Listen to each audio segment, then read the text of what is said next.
This is our project on digital equity, literacy, and communication for Group 2.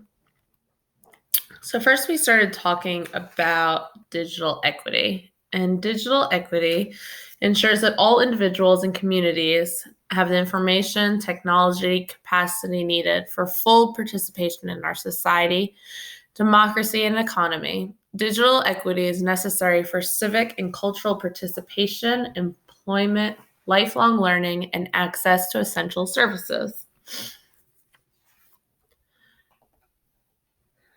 Gorski starts out by explaining that given the standardization, politics in schools, and push for high stakes testing, millions of teachers feel pressured to abandon any activism or classroom practices that do not prepare their students for federal and state mandated tests.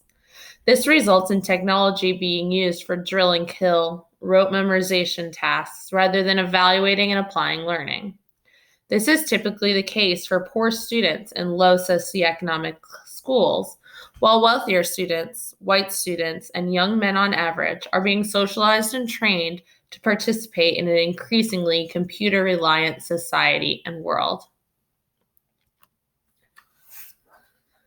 Gorski also expresses that technology is typically portrayed as the great equalizer. He breaks down this misconception in his article, explaining that there is no crossroad between multicultural and instructional technology in schools today. If adults in the United States use the internet, 70% are white, only 57% are African American or online. Gorski also analyzes the statistics of internet access in homes with different household incomes. Although 93% of households with annual incomes greater than $75,000 have home internet access, fewer than 49% of households with annual incomes less than $30,000 have access.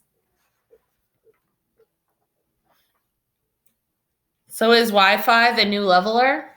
When you hear equity, race is often the most discussed and first topic brought up. Equity refers to equality among genders, ability level, race, religion, and even age.